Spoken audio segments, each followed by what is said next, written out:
하나님의 말씀은 사도행전 6장 1절부터 7절까지 말씀입니다. 봉독하겠습니다. 그때 제자가 더 많아졌는데 헬라파 유대인들이 자기의 과부들이 그 매일 구제에 빠짐으로 히브리파 사람을 원망한데 12사도가 모든 제자를 불러 이르되 우리가 하나님의 말씀을 제쳐놓고 공개를 일삼는 것이 마땅치 아니하니 형제들아 너희 가운데서 성령과 지혜가 충만하여 칭찬 듣는 사람 7을 택하라.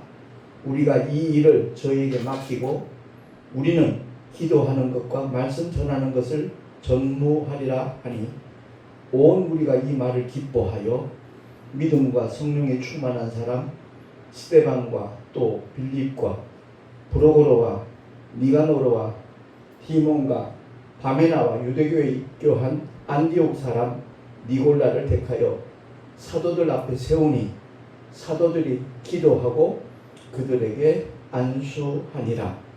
하나님의 말씀이 점점 왕성하여 예루살렘에 있는 제자의 수가 더 심히 많아지고 허다한 제사장의 무리도 이 도에 복종하니라.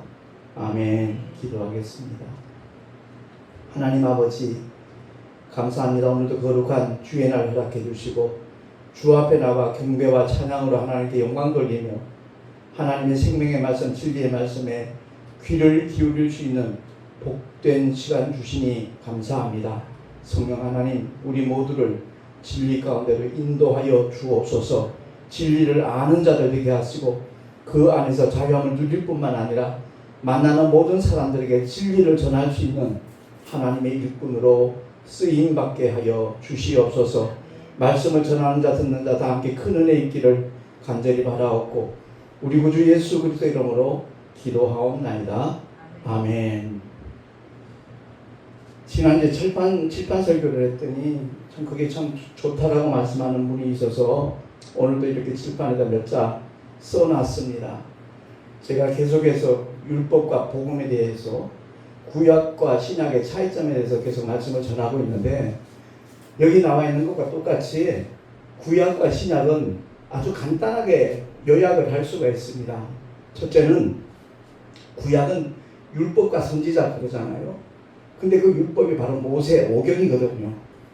여기서 우리가 꼭 깨달아야 될 것이 있습니다. 모세와 선지자들은 보는 방향이 달랐습니다.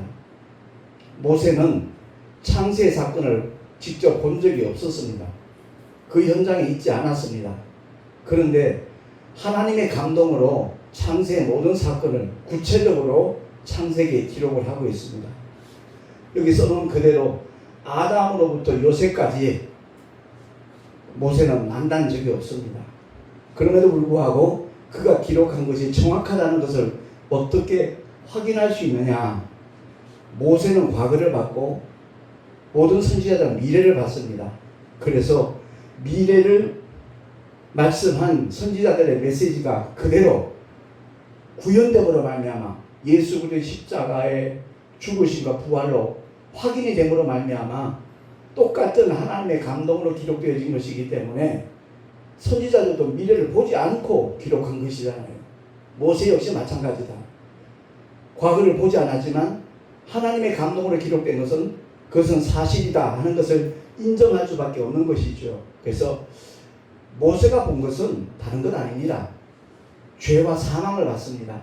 선악과를 따먹으로 말미암아 인류에 죄가 들어왔고 그 결과 영원히 망할 수밖에 없다라는 절망적인 사건을 모세는 보고 기록을 한 겁니다. 반면 선지자들은 미래를 봅니다. 우리가 죄 가운데 갇히게 되었지만 하나님께서 여자의 후손을 모세를 통해서 이미 약속을 했고 그러고 난 다음에 여자의 후손이 어떻게 언제 이 세상에 올 것인지에 대하여 구체적으로 하나하나 기록하고 있는 것이 바로 선지서입니다. 예언서지요. 그래서 구약은 율법과 선지자 이렇게 말하고 있는데 율법을 완성케 하신 분이 하나님의 독생자 예수 그리스도고요.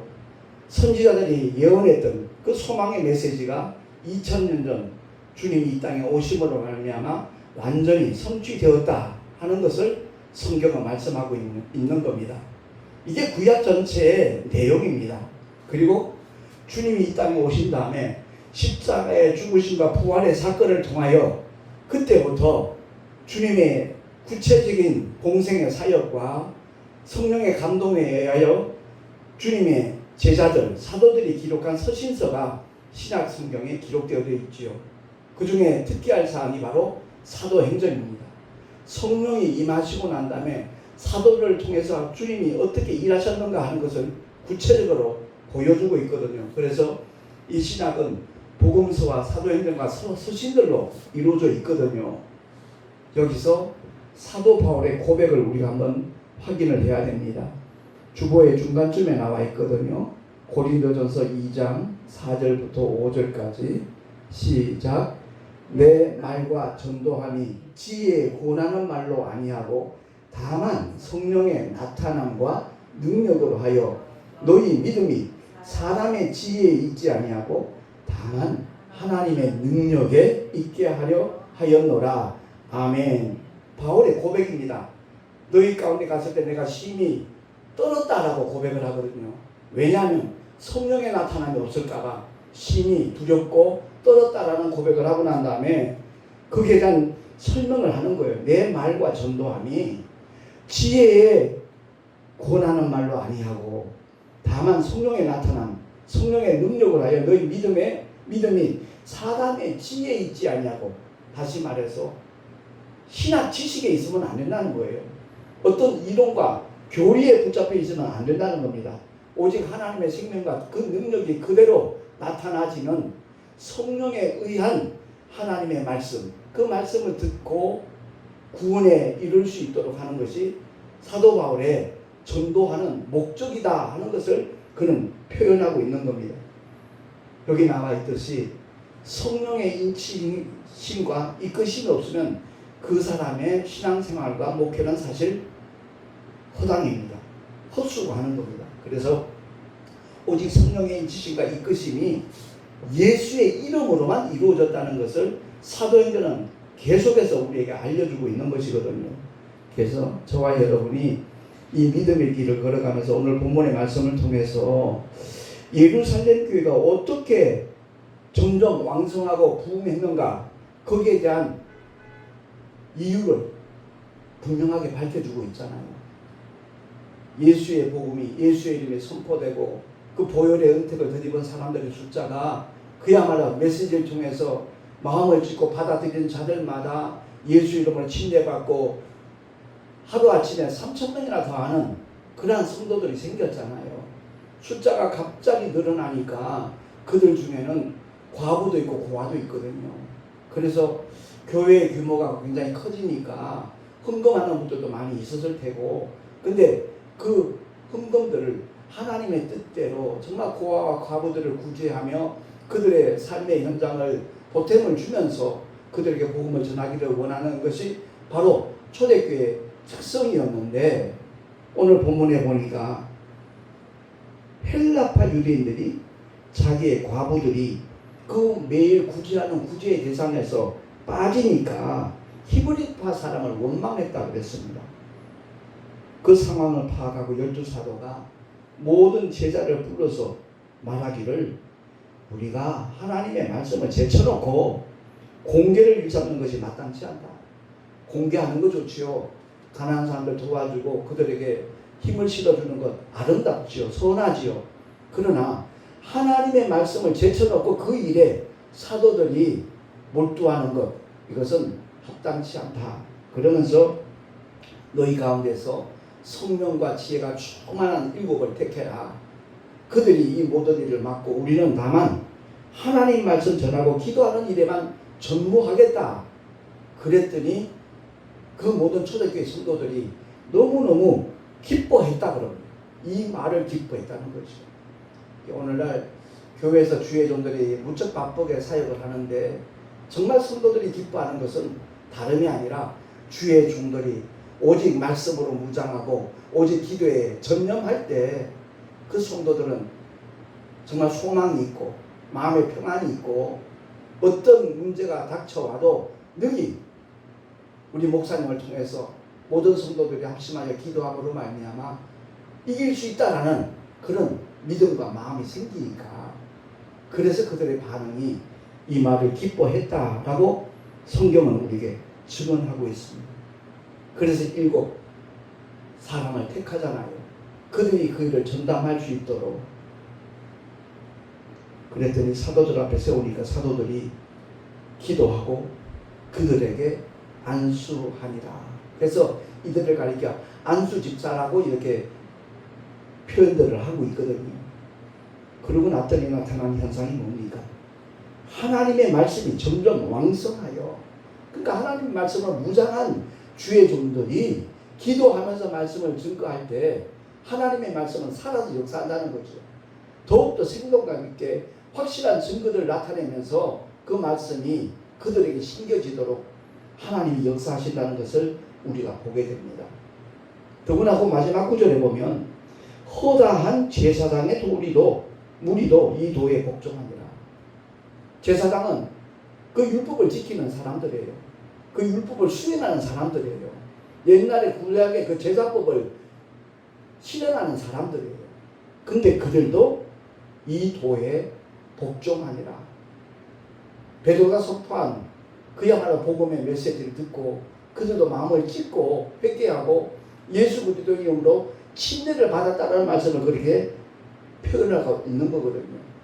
그래요. 저와 여러분은 다른 사람에게 복종하는 사람들이 아니라 오직 그리스도 예수의 말씀에 복종하는 믿음의 사람이 되어야 될 줄로 믿습니다. 그런 사람들을 하나님은 찾으신다는 거죠. 그래서 바울이 고백을 하잖아요. 에베소서 6장 14절에서 17절 말씀 보니까 천천히 한번 합독을 하겠습니다. 시작. 진리로 너희 허리띠를 띠고 의의 흉배를 붙이고 평안의 복음에 예비한 것으로 신을 신고 모든 것 위에 믿음의 방패를 가지고 이로써 능히 악한 자의 모든 화전을 소멸하고 구원의 투구와 성령의 검 곧 하나님의 말씀을 가지라. 아멘. 이게 바로 하나님의 전신갑주잖아요. 늘 강조하지만 성령의 검 외에는 모두가 다 자기 방어용 무기입니다. 그래요. 공격용 무기는 오직 한 가지, 하나님의 말씀밖에 없어요. 여기서 우리가 절대 간과해서는 안 될 내용이 있습니다. 그것은 다름이 아니라 바울은 청년 시절에 율법만을 강조했던 율법의 사람이었습니다. 여기서 성령의 검을 가지라는 말씀 가운데 하나님의 말씀은 결코 율법이 아니라는 것을 우리가 인지를 해야 돼요. 오늘날 은혜의 시대에 살아가고 있으면서도 성령이 오셔서 진리의 영이신 그 성령께서 복음을 증거하고 있음에도 불구하고 여전히 율법을 강조하는 우리 한국교회 정말 방향 바꿔야 돼요. 궤도를 수정해야 돼요. 율법은 어디까지나 나의 죄인 상태를, 내가 죄인이라는 것을 확실하게 비춰주는 영적인 거울이라는 것을 우리가 알아야 됩니다. 모든 인류가 죄인이라는 사실을 일깨워주는 것이 바로 율법이거든요. 그래서 성령을 율법의 영이라 말하지 않습니다. 결코 성령께서는 율법을 증거하신 적이 없습니다. 모세를 통하여 주어진 그 율법은 유대인의 가정에서 어머니의 품에서 자녀들이 자라나면서 그 율법으로 전부 다 무장을 하도록 이스라엘은 그렇게 되어 있거든요. 그렇기 때문에 사울이라는 청년 역시도 율법만 알았습니다. 율법만을 존귀 여겼습니다. 율법만을 신봉하고 율법만을 강조하고 율법을 철두철미하게 지키려고 몸부림쳤던 사람이 바로 사울이라는 청년이었습니다. 그래서 나사렛 예수님이 증거되면서 많은 사람들이 그 예수 이름을 믿고 추종을 하니까 대제사장들에게서 공문을 받아가지고 예수 믿는 사람들 감옥에 가두는 일에 앞장섰던 사람이 바로 사울이라는 청년이었거든요. 스데반 집사의 순교하는 현장에도 바울은 가편에 서 있었다고 성경은 우리에게 말씀하고 있잖아요. 그러니까 우리 모두가 다 성령의 검, 곧 하나님의 말씀을 가지라라는 이 말씀의 내용이 뭔가 알아야 된다는 거죠. 율법 아닙니다. 절대 아닙니다. 오직 우리를 자유케 하는, 죄와 사망의 법에서 해방을 시키는 주님의 복음입니다. 말씀입니다. 아들을 통하여 우리에게 허락하신 하나님의 말씀이 바로 진리인 겁니다. 성령의 검이라는 겁니다. 분명히 율법도 하나님의 말씀이죠. 진리도 하나님의 말씀이에요. 근데 율법은 우리를 정죄하는 법이에요. 그 율법을 지킴으로써 구원받을 육체가 이 세상에 하나도 없습니다. 그래서 구약의 정의가 뭡니까? 의인은 없나니 하나도 없도다. 죄인임을 깨달아라는 거예요. 산상수훈을 통해 주님이 율법을 강화하였습니다. 엄청 강화시켰습니다. 그냥 몸으로 범하지 않으면 율법을 범한 사람으로도 취급을 안 해요. 의인인 것처럼 간주를 해버려요. 그러나 그 내면 속에 정말 하나님 보실 때 합당치 못한 것들, 미워하고 시기하고 질투하고 그야말로 탐심을 가득 채우고 음란하고 살인하는 그 모든 것들이 행위가 전부가 아니라는 것을 일깨워 주시는 거잖아요. 바꿔 말하면 그 당시에 이스라엘의 영적 지도자들, 그들로 하여금 나도 어쩔 수 없는 죄인이다 하는 것을 깨닫게 하고 예수 그리스도 앞에, 우리를 구원하시는 메시아 앞에 나와서 무릎 꿇으라는 거예요. 그게 메타노이테, 회개하라는 의미입니다. 하나님을 아는 잘못된 지식을 고쳐 잡아라. 바로 그게 회개하라예요. 물론 내가 잘못하고 거짓말하고 남을 해코지하고 이런 것들 낱낱이 고백하고 자백하는 그 회개 필요하지요. 근데 성경이 말씀하고 있는 구원받는 회개는 그 회개가 아니에요. 하나님을 오해했던 너의 잘못된 지식을 이제는 고쳐 잡으라는 거예요.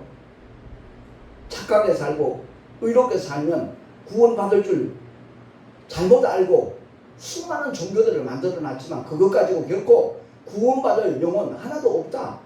그러니까 하나님의 독생자가 아버지 품속에서 육신을 입고 이 땅에 오셨다 하는 것을 우리에게 알려주는 것이 바로 성경의 말씀들이에요. 참 교회에 헛다니는 사람이 너무나 많거든요. 목회 열심히 합니다. 근데 그 목회의 방향이 잘못된 방향이라면 열심히 낸 만큼, 달려간 만큼 그는 후회하는 순간이 있기 때문에, 제가 그런 목회 경험이 있어서 그것을 근거로 하여 우리 더 이상 시행착오하지 말자, 잘못된 방향으로 가지 말자, 바로 그런 관점에서 저는 계속 요즘 말씀을 전하고 있는 것이거든요. 지금 10개월째 목회자 칼럼 쓰고 있습니다만은 그 메시지 내용도 다른 것 없습니다. 하나님의 뜻은 오직 전도와 선교다. 오직 예수님이 증거되고 선포되는 것이다. 이 일에 우리 모두가 동참하자. 그런 메시지예요. 잎만 무성한 무화과 나무, 열매 없는 무화과 나무, 주님 앞에 저주받잖아요. 어쩌면 오늘날 우리의 모습이 열매 없는 무화과 나무라면 돌이켜야죠. 깨달아야죠. 분명히 율법은 성령의 검이 아니라는 사실만 깨달아도 큰 유익이 있으리라고 저는 그렇게 기대하고 확신을 합니다. 우리 모두가 다 어쩔 수 없는 죄인이라는 사실을 아주 적나라하게 비춰주는 것이 바로 율법이에요. 영적인 거울이에요. 절에 다니는 사람들 그야말로 자선도 많이 하고 그런다 할지라도 10계명만 딱 대봐도 영혼이 망할 수밖에 없는 죄인이잖아요. 나 외 다른 신 섬기지 말라. 분명히 10계명에 나와 있잖아요. 그렇기 때문에 이 세상의 모든 종교가 그럴듯하지만 다 거짓이라는 거죠. 다 우리의 영혼을 노략질하는 원수 마귀의 그야말로 도구라는 것을 우리는 깨달아야 되는 겁니다. 거기에 마음들이 현혹되어 가지고 그럴듯한 이론들을 만들어내고 있는 것이 우리 한국교회에 나타나는 현상 중에 하나가 바로 신학 이론이에요. 자기 이름을 내세우면서 그야말로 그럴듯한 이론 하나 정립해놓고 사람들로부터 인정받고 존경받고 추종을 받으려고 그런 잘못된 생각들이 그 바닥에 깔려 있다는 것을 저는 느끼거든요. 제가 그런 것을 연구했겠습니까? 아니에요. 늘 고백하지만 저는 하나님의 말씀으로만 무장을 했어요. 끊임없이 보고 읽고 가능하면 성경책 바꾸지 말라는 말씀을 몇 번 드렸잖아요. 내가 내 손때 묻은 성경을 보면 그 말씀이 몇 장 몇 절인지는 몰라도 어디쯤 있다는 것은 누구나 다 익히게 되어 있거든요. 그러니까 어떤 상황에서든 주님이 말씀을 보내셔요. 위기에서 그 말씀을 보내셔서 우리를 건져내시거든요. 그렇기 때문에 제가 늘 강조하는 것은 다른 것 없습니다. 말씀으로 무장하자는 거예요. 오늘 본문에 나오는 사도들도 그야말로 말씀 전하는 일에 전무하겠다 그렇게 고백을 하는데 내 안에 말씀이 없으면 전할 수 없습니다. 성경 구절을 암송하라는 그런 의미가 아니라고요. 영이신 생명이신 하나님의 말씀을 계속해서 읽고 듣고 기도하다 보면 그 말씀이 꼭 필요 적절하게 그 말씀이 나를 책임져 준다는 것을 경험하게 될 것입니다. 주님께서 요한복음 14장 26절에 분명히 우리에게 약속을 하셨어요. 한번 천천히 합독합니다. 시작.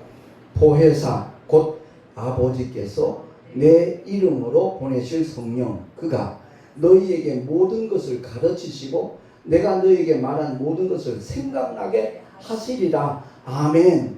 제가 이 말씀의 은택을 늘 느끼고 있기 때문에 그게 너무너무 감사하다는 거예요. 여기서 말씀하고 있는 모든 것을 가르치시고 이건 성경을 연구하라는 얘기가 절대 아닙니다. 그 말씀으로 무장되어 있으면 그 말씀에 담겨져 있는 아버지의 뜻이 무엇인가 구체적으로 성령께서 가르쳐 주신다는 거예요. 원어 공부 좋죠. 저도 히브리어 언어 공부했어요. 헬라는 말할 것도 없고요. 아니 말로 헬라 성경 다 읽을 수 있어요. 근데 그게 뭐라고요? 그게 뭐 대단한 겁니까? 그게 아니라 하나님의 그 말씀은 하나님의 감동으로 기록되어졌기 때문에 그 말씀을 붙잡고 내가 순종하며 살다 보면 기도하는 가운데 그 말씀 속에 담겨져 있는 아버지의 깊으신 뜻이 무엇인가 하는 것을 성령께서 깨닫게 하신다 이 말입니다. 그래서 오늘 말씀을 통해서 정말 다른 거 다 잊어버리더라도 주의 종들뿐만 아니라 모든 믿는 자들은 말씀으로 무장을 하자. 끊임없이 진리의 말씀으로 그야말로 내 심령 속에 채워놓고 그 말씀에 젖어 있기만 한다면 성령 하나님께서 그 말씀 속에 담겨져 있는 하나님의 깊으신 뜻, 선하고 아름다우신 그 뜻을 가르쳐 주실 것이고 그리고 머리가 나빠도 괜찮다는 거예요. 말씀을 계속 읽어놓으면 주님께서 그 말씀들이 생각나게 해주신다는 거예요. 너희에게 말한 모든 것을 생각나게 하시리라. 2000년 전 주님께서 제자들에게 직접 일러주신 말씀이에요. 근데 그 말씀을 듣지 않았는데 읽지 않았는데 보지 않았는데 성령께서 저절로 막 이렇게 알게 하십니까? 아니라는 거죠. 인풋이 있어야 아웃풋이 있어요. 들어간 게 있어야 나올 게 있다는 거죠. 이런 내용도 전혀 알지 못하고 그냥 방언 하나 받았다고 자기가 신령한 사람을 착각하고 있는 잘못된 불쌍한 인생들이 우리 주변에 너무너무 많이 있거든요. 방언은 내 영이 하나님 앞에 비밀을 말하는 거예요. 조영희 목사님이 그런 간증한 적 있잖아요. 어떤 사람이 하나님 앞에 간절하게 기도하는데 방언으로 기도하고 있는 거예요. 그 기도의 통변은 다른 게 아니라 그야말로 하나님 보시기에 합당치 못한 잘못된 그런 관계에 있는 어느 장로님과의 관계, 그 연집사님이 방언으로 기도하는 그 내용이 하나님 앞에 직고하는 거예요. 잘못했다고. 거기서 벗어날 수 있도록 그야말로 그 일을 그만둘 수 있도록 영적인 힘과 능력을 달라고 간절하게 기도하는 것이 통변으로 나오더라는 거죠. 그래요. 방언 기도는요, 나를 갖다가 되게 신령한 목회자인 것처럼 신령한 어떤 성도인 것처럼 드러내라고 주신 방언이 아니에요. 오늘날 그런 식으로 쓰고 있는 사람이 아마 90%가 해도 과언이 아닐 겁니다. 우리는요, 그야말로 사모하는 심령으로 한 영혼을 위하여 내가 간절히 방언으로 기도하면 하나님께서 알게 하시는 그런 아주 신령한 은사들 분명히 있어요. 그것을 내가 무시한다는 얘기가 아닙니다. 자기 과시하는 방편으로 방언 기도를 아주 다들 들으라는 식으로 기도하는 사람이 개중에는 없잖아 있더라는 것을 제가 말씀을 드리는 거예요. 성령의 은사가 다 귀하지요. 성령께서 자기의 뜻대로 각 사람에 나눠준다고 말씀하셨잖아요.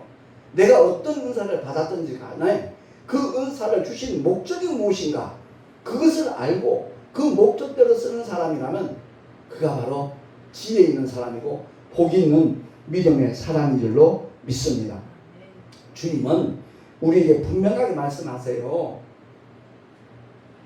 아주 기가 막힌 어떤 이론과 원리 원칙을 찾아내서 신학 이론을 말한다고 할지라도 고린도전서 1장 25절 통해서 사도 바울은 이렇게 단언합니다.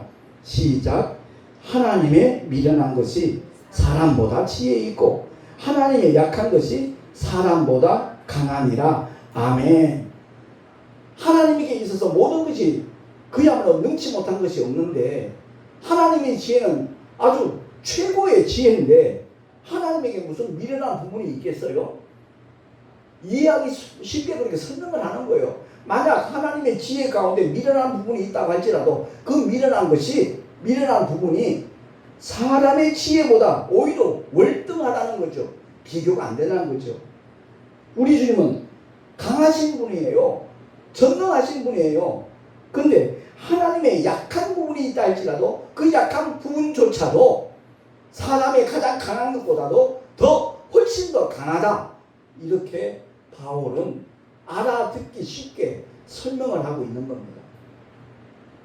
오늘날 뭔가 박사학위, 신학 박사학위, 목회학 박사든 성교학 박사든 학위 받으면 우쭐하죠. 대단한 것 같죠. 아니라는 겁니다. 견고한 신을 파하라는 겁니다. 그런 이론 자꾸 내세우지 말고 오직 하나님의 마이크로와 하나님의 스피커로 오직 생명의 말씀만을 대언하는 것, 그것이 바로 사도들이 했던 일이고 오늘날 주의 종들이 강단에 서서 말씀을 전할 때 설교자들이 해야 될 자세라는 거죠. 취하여야 할 자세이고 전해야 될 메시지라는 것을 성경은 말씀을 하고 있는 겁니다. 다시 한번 강조하지만 설교자는 성경의 진리의 말씀의 그 핵심을 성령의 감동으로 전할 때 그것이 바로 하나님이 인정하시는 기뻐하시는 설교라는 것을 우리가 깨달아야 되는 것입니다. 이런 표현 어떨지 모르지만 학교라고 다 똑같습니까? 병원이라고 다 똑같은 병원입니까? 분명히 달라요. 교회도 마찬가지예요. 원칙적으로 교회는 다 똑같아야 돼요. 교회의 머리는 그리스도시니까. 근데 그리스도의 몸된 교회들이 그리스도의 말씀을 전하지 않아요. 그리스도의 지식을 받지 않아요. 성령의 감동 감화를 따라서 이 강단에서 말씀을 선포하는 것이 아니라 자기 좀 공부했다는 거죠. 또 새로운 거 좀 알았다는 거죠. 그거 자랑 삼아 전하는 그런 목회자도 없잖아 있거든요. 그것이 결국 우리 영혼을 죽인다는 겁니다. 결코 살릴 수 없다는 겁니다. 이 세상에 별의별 종교들이 다 있지만 그 종교가 우리 인간을 죄인을 구원하고 살릴 수 있다면 굳이 하나님의 독생자가 이 땅에 올 필요가 없었을지도 모릅니다. 그러나 단 한 영혼도 단 한 어떤 지식과 이론도 우리 죄인을 구원할 수 없기에 의인은 없나니 하나도 없도다. 하나님이 진단을 하시고 하나님의 독생자가 이 땅에 육신을 입고 오셔서 왜? 육신을 입으셔야만 피를 흘릴 수 있으니까. 하나님의 영이시고 말씀이시니까 피를 흘릴 수가 없어요. 그래서 인카네이션 성육신 하신 거예요. 육신의 몸으로 이 땅에 오셔서 십자가 위에서 매달려 그 고통을 참으시며 피 흘려 죽어 주심으로 말미암아 세상 죄를 지고 가는 하나님의 어린 양으로서 이 세상의 모든 죄를 처리하시고 주님은 사망 권세 깨뜨리시고 사흘 만에 부활하신 줄로 믿습니다. 성령께서 오셔서 하시는 사역이 세 가지예요. 딱 세 가지. 죄에 대하여라면 저희가 나를 믿지 아니하니. 다시 말해 이 세상 모든 죄를 우리 주님께서 처리를 하셨는데 여전히 지옥 가는 이유는 뭐냐? 예수를 믿지 아니함 때문이다 라고 성령께서 깨닫게 하신다는 거죠. 2000년 전 잠시 이 세상에 오셨다가 아버지 보좌로 올라가신 하나님의 독생자 예수, 그분만이 의가 되시는데 이 땅에 계시지 않는 그 예수님을 어떻게 우리가 알게 되느냐, 경험하게 되고 느끼게 되고 깨닫게 되느냐? 성령께서 그 사역을 하신다는 거예요. 저와 여러분 예수님 만난 적이 있습니까? 없잖아요. 기도 중에 환상 중에 그런 경험이 있을 수 있지만 이 땅에 육체로 오신 예수, 의 되신 예수 어느 누구도 본 사람이 없어요. 그런데 지금 그 예수를 나의 구주로, 아버지의 독생자로, 나의 메시아로 알고 믿고 영접했잖아요. 어떻게? 성령의 역사 때문에. 의에 대하여라면 그렇습니다. 세 번째 심판에 대하여라면 주님이 마귀를 진멸했다 그렇게 표현하는 목사님들도 있더라고요. 마귀 진멸하지 않았어요. 마귀 일을 멸하셨어요. 마귀의 모든 하는 일들이 불법이라는 것을 십자가를 통해서 하나님이 선언하시고, 그래서 우리를 향하여, 예수 믿는 사람들을 향하여 마귀를 대적하라. 그래야만 너희를 피한다고 말씀하잖아요. 왜? 그 진리를 아니까. 참빛 대신 예수께서 우리 안에 와 계시니까. 거짓의 영이 우리를 피할 수밖에 없는 그런 존재가 되었다는 거지요. 그래서 성령의 3대 사역을 제대로 알고 믿음의 길을 걸어가는 사람은요, 흔들리지 않아요. 현혹되지 않아요. 여기 기웃 저기 기웃 정신 나간 짓 안 한다고요. 오늘 이 말씀을 통해서 정말 우리가 잊지 말아야 될 것은, 나는 과연 성령으로 신앙생활하는가? 과연 나는 성령으로 목회를 하는가? 말씀 많이 읽고 보고 귀하죠. 근데 성령의 조명 없이, 성령의 감동 감화 없이 성경 많이 읽으면요, 교만해져요. 하나님의 뜻과는 전혀 상관없는 방향으로 추락하게 되어 있어요. 제가 잠깐 그런 경험을 한 적이 있기 때문에 이 말씀을 드리는 거예요. 정말 하나님의 생명의 말씀이 내 심령 속에 가득 차 있으면요, 날마다 기쁘죠. 언제나 감사하고요. 그리고 성령께서 그 말씀을 통하여 나에게 힘을 주시고 위로하시고 기쁨을 주시고 소망을 주실 때는요, 이루 말할 수 없는 환희 속에 젖어들게 되거든요. 현실의 상황은 고통스럽고 괴로울지라도 넉넉히 이길 수 있도록 하나님이 붙잡아 주시거든요.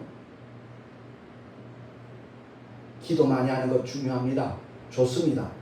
그러나 성령의 감동 감화 없이 기도하는 사람들은요, 삼천포로 빠져요. 하나님의 뜻과 전혀 무관한 자칫 신비주의가 되는 그런 위험성도 없잖아 많이 있다는 것 우리 기억을 하고, 사도를 통해서 하나님의 말씀이 점점 왕성해지니까 예루살렘에 있는 제자의 수가 더 심히 많아지고 허다한 제사장의 무리도 이 도에 복종하니라 라고 오늘 사도행전은 우리에게 증언하고 있습니다. 그렇습니다. 우리 모두가 다 이 믿음의 길 걸어가면서 언젠가 주님 앞에 서는 순간이 있어요. 그 순간만 잊지 않으면 그 사람은 잠시 실수를 했을지라도 돌이킵니다. 잠깐 넘어져서도 금방 일어납니다.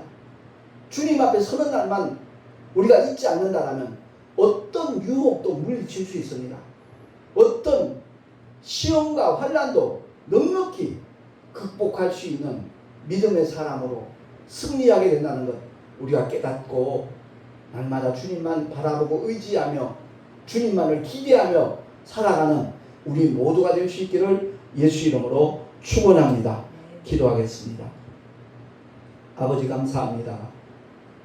사도들이 오직 하나님 말씀 전하는 것과 기도하는 일에 전무했을 때 성령의 놀라신 은혜의 역사는 제한 없이 풍성하고 다양하게 지속적으로 나타난 줄로 믿습니다. 오늘날 우리 한국교회 모든 주의 종들이 이와 같은 자세를 취할 수 있도록 도와주시옵시고, 모든 성도들 마찬가지로 하나님의 말씀으로 무장하고 성령의 인도하심을 받아 기도할 수 있는 하나님의 사람들, 하나님의 자녀들 다 되게 하여 주시옵소서. 우리 구주 예수 그리스도 이름으로 기도하옵나이다. 아멘. 교회 소식 주보를 참고하시기 바랍니다. 제가 어제는 전주를 다니는 바람에 한 16시간 가까이 전혀 쉬지 못해가지고 오늘 정말 주보 없이 예배를 드려야 되나 이런 생각을 했었는데, 하나님께서 숙면을 주시고 편안하게 자고 나서 이렇게 주보를 만들었습니다. 지난 주간에 합동동신총회 제110회 정기총회 은혜 가운데 잘 마쳤습니다. 하나의 그 불화의 불씨가 됐던 그 모든 것들이 깨끗하게 완벽하게 처리가 되어서 얼마나 감사한지 모릅니다. 내일 모레 11시 동아신학교 이사회가 총회 사무실에서 개최가 됩니다. 위에서 기도해 주시기 바라고요. 우리 송내 열방교회가 세계선교 열방치유센터를 겸하여서 사역을 펼쳐나갈 겁니다. 하나님께서 예비하신 복과 은혜로 역사하실 것을 저는 기대하고 날마다 이를 위해서 기도하고 있거든요. 여기 돕는 손길들이 함께함을 감사하고 위에서 기도해 주시면 대단히 고맙겠습니다. 드린 예물 위에 헌금 기도하고 축도로 예배를 마치겠습니다. 아버지 감사합니다. 주님을 예배하며 11조와 헌물 드렸습니다. 날마다 주님만을 바라보며 의지하며 나가는 믿음의 사람들 일일이 기억하여 주시옵시고, 삶의 현장에서 주님께서 예비하신 복으로 일마다 때마다 허락하여 주셔서 믿음으로 사는 자들에게 하나님께서 주시는 복이 어떠한 것인가를 이웃들에게 증거하며 살아가는 하나님의 사람들 다 되게 하여 주시옵소서. 이 예물이 쓰여지는 곳곳마다 하나님의 영광만 나타나기를 간절히 소망하옵고, 우리 구주 예수 그리스도 이름으로 감사하며 축복하며 기도하옵나이다. 아멘.